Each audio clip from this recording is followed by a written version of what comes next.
Hi everyone, I'm JD, welcome back to my channel. Alright, so picking up where I left off, and here is my art series number 4, I think, going through my drawings, the meanings behind them, the stories behind them, and these ones are now getting very much into my mental health journey, and these ones will definitely be included in the mental health book that I am working on.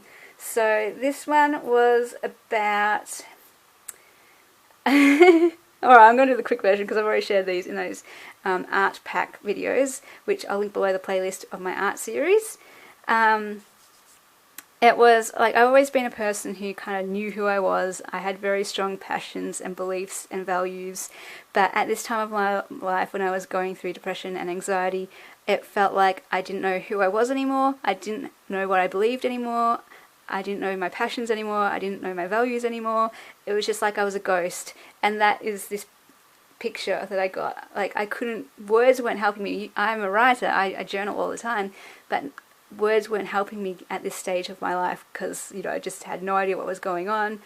And then I found this image, and to put that into words, to put what I felt into a picture was the biggest help. This is therapy. This is art therapy. This is the power of expression. It just helps so much. And basically I felt like a ghost with my mouth covered, my hands were in prison, and my feet were in chains, because I felt like I couldn't do anything.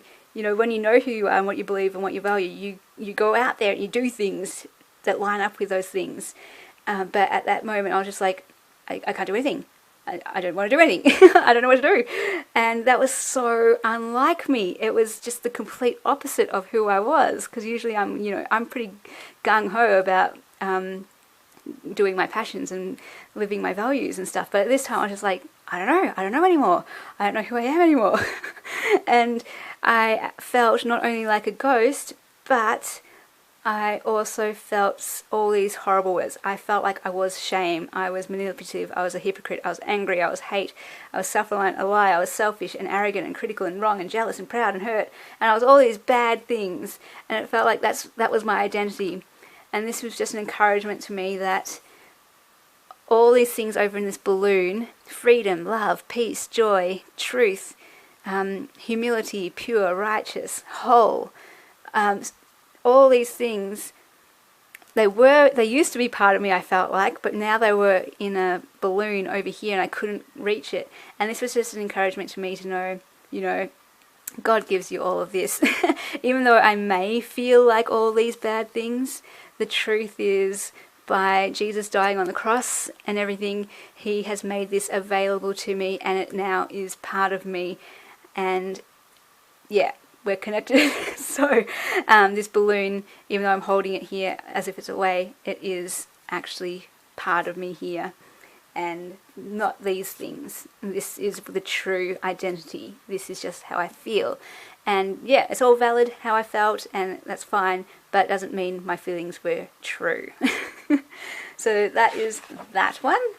This one's called Everything Hurts. Again, this was right at the, you know, one of the darkest points of my journey, and wow, depression, it makes you feel, well, for me it made me feel pain, not just my own pain, like I was in a huge amount of pain, but for some reason I felt everyone's pain, and it got to the point where I couldn't watch TV or whatever, because if I watched TV I would cry at whatever was happening on TV, and even if it was an ad I would be crying about the ads.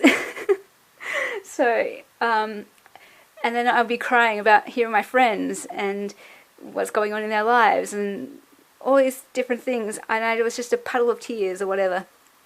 And so this just represents, the red is lava and the spikes, you know. The world is full of lava and spikes, and if I go out I'm just going to get hurt. And I just wanted this bubble to protect myself from all of this pain. And what I learned is that, yeah, when you're going through depression like this, in this way, you don't have a barrier between yourself and others. And so that's what I had. It felt like I just had no skin or no barrier, and just the world's pain was seeping into me, and the whole world's pain was just me and on my shoulders. And I don't know why that happened, but I've heard of other people saying that they had no barrier, and it was just they felt every bit of pain, and that's where I was at. And the encouraging part of this story is, like all my art has some sort of encouraging element, was my bubble. What could I do to help me insulate myself from the pain, I suppose, in one way, or to protect myself from just not crumbling entirely from the pain, was to do things that, you know, gave me joy. So reading and writing and drawing and creating and listening to music, those things gave me some sort of bubble to be able to have not just only pain in my life. Like, you know, there might have been, it felt like, you know, 99% of my life was pain, but at least I had 1% where I could read and write and draw and wasn't painful. So find those things in the midst of all the pain. Find those things where you can go, this part of my life isn't painful. This part of my life, if I do this, this part doesn't add pain to my life, which I think is important for sure. I can't imagine what it would be like if 100% of life just was painful. And I got so close, like I said, 99%, right? This one, alright, we're going for a break on the whole depression journey, and then we pick it up straight after this picture. But this one just captures a lesson I learned quite a while ago now, about one of the best models for heaven or salvation that I heard was the party in the Bible. So often we hear, you know, the judge. Like, there's different pictures that you can describe to people of what salvation is like. The judge who lays down his life or goes to jail to swap his life so the other person can go free, or whatever. So so this one is the party and the great banquet in the Bible story, where basically God is the host of a party and he sends out invites to everyone, but people say no. Some of them say no, and some are preoccupied. You know, I've got this, I can't remember exactly what it is, but I've got this cow to look after, or I've got this wife to look after, or I've got this business deal I need to go through, and then just extrapolate. You know, people might go, oh, I don't have any clothes to wear to this party, or, you know, I can't turn up in that car to the party, you know, or I've got dirt on my face. And this image is just how God throws the invite to everyone, and it doesn't matter if you have ratty clothes, it doesn't matter if you've got dirt on your face, it doesn't matter at all what you're bringing. He just wants you.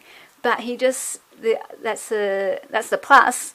The flip side is that you can't bring your attachments, you can't bring your fancy car, you can't bring your TV, your widescreen TV and all your money. He just wants you as you are. He doesn't care about your TV, he doesn't care about your fancy job or how many friends you have. He says, let that go at the door, come in as who you are, and you are invited to the party. Even if you have dirt on your face, and even if your clothes are ratty.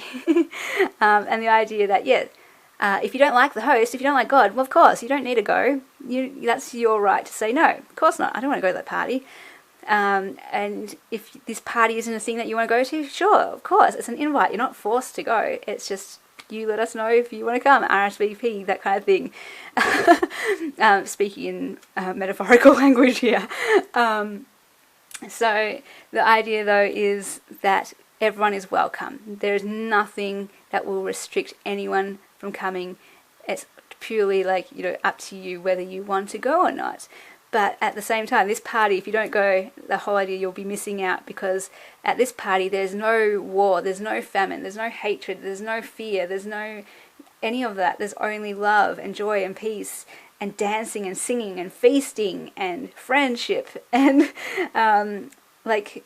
so the greatest thing about that is that it's coming to earth. You know, heaven is coming to earth, and that everyone is invited no matter who you are, and if you want to go you can because you're invited, and that it will last forever. This party will last forever. So that really helped me.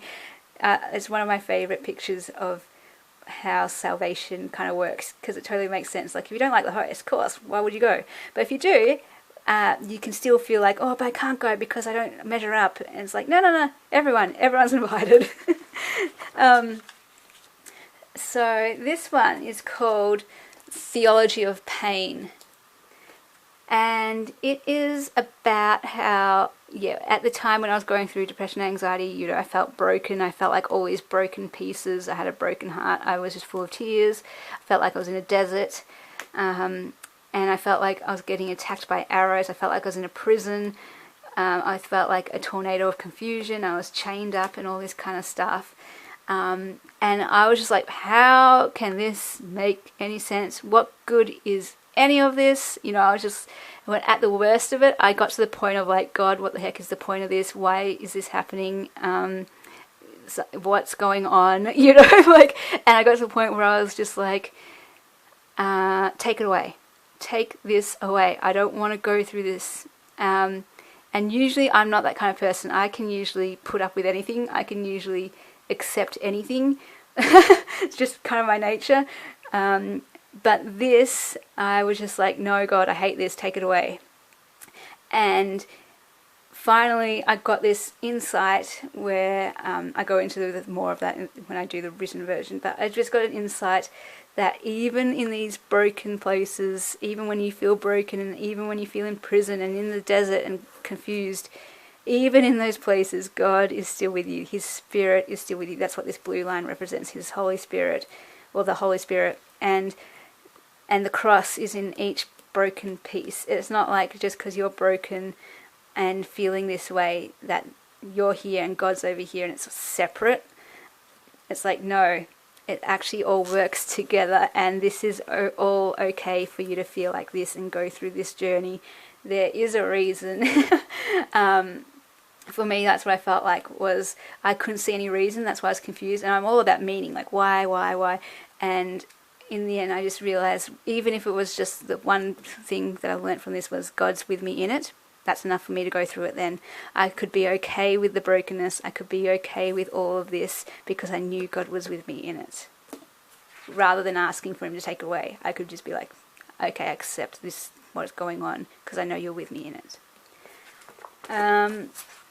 This one is called Cry in My Hand. Again, all of these pretty much are in that mental health series of journal cards. And this one's quite a long story, but I'll just do the quick version here. Basically, for my life, my whole life, I thought pain was a bad thing. I repressed it, suppressed it, whatever. Rejected it, thought it was a horrible, made me a horrible person if I felt pain. There was something wrong with me if I felt pain. And so anytime I did feel pain or cry, I always said things to God like, oh, I'm so sorry, God, I feel this way. Oh, sorry, God, I'm sorry I'm crying. I'm sorry I feel this way. And then this time, I was crying so much I was shaking. I was on the floor in the pantry and I was shaking, on my knees in the pantry shaking. I mean, that's how bad it got. And I said to Him the same thing that I always said. I'm so sorry, God, I'll come back when I'm better. This is not okay. And for the first time, I heard God say to me, it is okay, cry in my hand. That's all He said. But snapped me out of my, it's not okay. And I was like, what? And my tears dried up instantly because I was so confused. I'm like, I need to think about this. So I went to the beach, sat down on a rock and thought about it. See, I'm a deep thinker. I intentionally went to the beach so that I could think about this novel concept. I'm like, what do you mean, God? And we had this conversation back and forth. And He was just like, it's okay for you to cry. And I know you feel like you're taking on the whole world's pain on your shoulders, but it's not up to you. He was just saying, I've got you in my hand. I've got the world in my hand. You don't need to hold yourself together because I'm holding you. You don't need to hold the world together. It's not up to you. You're not responsible for all that. I am. And it was like the biggest relief. And so I just let God hold me, in my pain. And let go of trying to fix myself. And let go of trying to fix that world, or let go of that responsibility that I felt. Such a big relief. This is one of my most significant pictures, I think, for that lesson. This one is called, I don't remember. Hang on. Let me get my notes out. Oh, yes, okay. Yeah. Okay, Whispered Wounds. So this one was all about how I was feeling everyone's pain basically, and I would just see people, and whenever I saw their pain, I was crushed basically. And I had this moment where I ran away from it. I walked to the top of a hill where I would often watch the sunset and the stars come out, and I just sat on top of that hill crying, thinking about everyone in pain and how these are barriers and these are band-aids, and this represents brokenness and this represents tears. So I just felt like also I was hurt because when people hide their pain from me, I suppose that hurts me, because I just want to know people, get to know people's hearts, and if they feel like they need to hide something from me, I feel like, oh, they don't trust me enough, or they don't trust me with who they are, and that hurts me. It feels like a rejection. So I felt rejected when people wouldn't give me the hurt in a way. So this kind of covers two different ideas, but one, just there's people hurting everywhere, and that hurt me. And at the same time, when people hide their pain from me and don't feel safe to share with me, that makes me feel rejected and hurt even more. So this was just this idea of everyone's hurting, I felt like, and maybe I don't even know it because they're hiding it from me. And that made me feel personally hurt. Not that that's the right response, so this was just how I was feeling at the time. A lot of hurt. Alright, so this one of my little ones, is called Tree of Life. And this is all about, hang on, let me get my notes.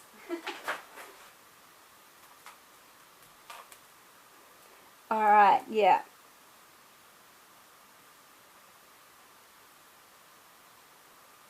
Okay, yes, so when I was going through depression and anxiety, it felt like I was living under the tree of death, I suppose. And that was my whole world. And this was just a reminder to me that it was from a podcast I was listening to that I got this insight that when Adam and Eve were in the Garden of Eden, that kind of thing, and there was the tree of life, the path to the tree was always open. So let me just read it because this is kind of theological. In Genesis 3, after Adam and Eve betrayed God and brought death into the world, God guarded the tree of life with cherubim, or cherubim, I don't know how you say that. And one way of seeing this, and the way that I always saw it, was that God made it that Adam and Eve would never be able to get to the tree of life. But what this podcast taught me was there's another way of seeing it where the cherubim were guarding the way to the tree of life, and they were making sure that the path to the tree of life would always be open. And I love that, because when I was going through depression and anxiety, I was like, I'm only in this world of death. And it just reminded me, hang on, it gave me this hope and reminded me that the path to the tree of life is always open. It may be narrow and it may be a painful path, but it is always open. And maybe that world of death that I was living in was just a narrow path to the tree of life. Okay, so that was very deep. I'm not sure if that made any sense to you guys, but that is that one. So this one is called, it's very simple, but it's actually powerful message. It's called The Right to Feel Pain. And the whole idea again of for my whole life I thought it was wrong to feel pain, suppressed it, I rejected it, thought I was a bad person if I felt pain, but just this amazing insight that it's okay to feel pain. Pain is a part of the human experience, it's part of life, and if we're rejecting it, we're rejecting part of ourselves, we're rejecting life, and it's always going to be a struggle for us if we're rejecting pain. And so what I've had to learn is that it's not about not feeling pain, it's about accepting the fact that we will feel pain and responding well. So how do we deal with pain? How can we respond well to it? How can we express it in a healthy way instead of self-destruct? And there's this quote by Jim Morrison that talks about when you feel pain, I'm going to get it wrong, but something like put it on your shoulder like a radio. And this idea of don't hide it away and suppress it, but broadcast it, not in a horrible way, bringing people down, but just in an expressive way to let people know this is how I feel, and it's okay for people to feel this way. That's simply it. It's not threatening. It doesn't drag anyone down. It's just saying, this is how I feel. This is the reality. And we all feel this way sometimes, and it's okay. And we're going to get through it, and our pain actually makes us stronger, and we feel the weight of our strength when we go through pain, unless we let it crumble us, which is what I did. I let pain crumble me and self-disintegrated. But if we can wear our pain with, grace and humility and just express it, that's when pain can show us what we're made of. Alright, so this one is called Puppet on a String, and I've also shared this one before, all about how, I just felt like everyone was a string pulling me this way, that way, and I was always bending myself over backwards to try to please people, and it got to the point where I was contorting myself so much that I broke my back, basically, in a metaphorical sense. And I felt like I didn't want the strings cut because I thought I would drown, because I needed other people to hold me up. They were telling me who I was. And what I learned, my insight for this one was, when you cut the strings, you find out your legs have strength. But it's only when you cut those strings, which can be scary, right, that you can find out, oh, there is some strength in my legs.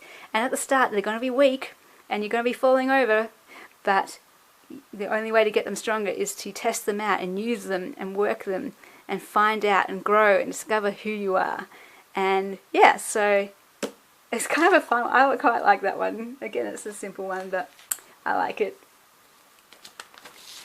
This one I shared as well in the bookmark series, all about how, let's just keep it there, how, I always like my life to look like this, planned and peaceful and everything lined up and all that kind of stuff. But life often looks completely different, like crazy paths as a maze. And my idea with this one was, even when life looks like a maze and you're in the chaos and it's a mess, you can still have a peaceful mind. And that's what I learned. You don't have to get out of the mess to get to this. You can have outer mess and still have inner calm, knowing that God is with you in the mess, and the mess is okay. You don't have to fight the mess to make it go to this. You can just accept the mess as it is and still have this. I shared this one as well in the mental health series. I believe this one's called Death to Life, and a hugely significant one as well. This came about the same time as that cry in my hand picture, because when the same day when I was there at the beach talking to God about pain and crying and all that, he gave me this image of a bird plucking a fish from the water, and I just had this gut reaction, and my thought was, well, that would solve the problem. Because not that I was suicidal at all, but I was just in that much pain that if life ended, that would solve the problem of pain. I wouldn't feel any more pain. And this is why before this journey I never understood suicide, but now, even though I wasn't suicidal, I could finally understand it. If your whole life is pain, 100% pain, no wonder you don't want to be here anymore. It's not that you want death, it's just that you want pain to end, and death is an answer to that. Not a great answer, but it's an answer, and therefore you can understand why people take that. I mean, can you imagine 100% of your life is just painful? No, that's horrible. Who would want that? So, definitely understandable why someone would see death as a good thing. And I just laughed at myself, because I was like, in the midst of this horrible moment or time of my life, I realized I'd made a joke. To me, that was a joke. Oh, well, that would solve the problem. And that gave me a bit of hope to know that there was still a bit of humour in me. And I drew this image of the bird plucking the fish from the water and realised that it's not about death, it's about death to life. That out of this dark place can come life. Out of ashes into beauty, dancing out of mourning, singing out of tears, pain into joy. Sometimes you need to die to bring life, and Jesus modelled that on the cross. Some things need to die to bring life. Seeds need to be broken to bring life, to become a tree. It's a principle in life. There needs to be death to have life. So why avoid it? And what I mean by death in this sense is the death of wrong beliefs and the death of what I had, like this sense of who I was, what needed to die, basically. And that depression journey, it felt like a death. So I needed that death journey, in a way, metaphorically, to now have this new life. This one is called Walking Teardrop, and it just expresses how I felt at the time. I didn't even feel like a person. That's how bad it was. Like I said, I felt like a ghost. I felt like I wasn't even here. And I felt like I was pain itself. You know how Jesus became sin on the cross? I felt like I became pain itself. I mean, can you imagine? And so that's why I felt like I was just a walking teardrop. And I was in a teardrop. That was my whole existence. I was just a teardrop. This one is a declaration about that lesson that I learned with this journey, is that I self-disintegrated pretty much. I self-destructed when I went through this journey and became a ghost and became nothing, and it felt like, yeah, I just got torn down to nothing. But what I found was finally there was something still there. I thought there was nothing there left, but what I found finally at the end of all of that, there was someone still there, and that person who was still there was more real, more beautiful, now that I'd stripped away, or God stripped away, or life had stripped away from me all of those wrong beliefs and all of these false identities. They'd all been stripped away, and now there was something to work with. Now there was something more real and authentic and true and beautiful. And how is that for a concept? You know, you're like, I was in that moment, you know, fighting desperately to be me, and you just had to, in a way, just let it happen and go, actually, this is the real me. The naked, stripped version is me. And then you can build up from there. So you are still here. When it feels like you're self-destructing and disintegrating and you're a ghost and there's nothing there, hey, you are still here, and there is something more beautiful and real there to work with now. And this whole thing is the idea, yeah, depression and anxiety, it's got such a taboo, stigma, shame about it, whereas I just see now there's so much good that comes from it because of this whole idea that I believe now how I see depression is, what depression is when you have a wrong belief in your life, it causes depression. And so depression is like a lifeline, because it's telling you, hey, I need you to get a better view. I need you to get the truth here. I need you to see yourself differently, because your life and your survival and your well-being and identity depends on this. And depression is just like a red light going, hey, stop what you're doing. We need to change this so that we can get you to a healthy place. And that's what depression does. I don't see it now as this horrible thing that we can't have or whatever. I see it as a tool, as a helpful thing. And like, take all this with a grain of salt. There's two sides to everything, but this is one aspect that I see it as, because of course it's horrible. It's a very horrible thing, and never want to go through that again. But I can see it as it was something that helped me get to something more real, and I'm so thankful that I went through it, and it wasn't, you know, a bad thing to go through to get me to this place. Does that make sense? Like, I don't ever want to minimize people's depression or anxiety, or say it's a good thing when it's not, you know, that kind of thing. But just to share from my perspective how I see it as a tool, and it really helped me in the end, even though it was really horrible and painful, and of course I wouldn't want to go there ever again. Oh, we're at 29 minutes, so I've got to stop there, and I will charge my camera up and come back with the next part of this series. Let me know if this is helping you guys at all, encouraging you in any way. Feel free to share your stories as well if it's connecting, or email me if you're not comfortable sharing publicly or whatever. If you want to be part of my book team, where I'm going to be doing publishing a book about my mental health journey with my artwork, feel free to get in contact. I'm looking for 4 more people. And yeah, thanks for listening, and I'll see you guys in the next video. Bye!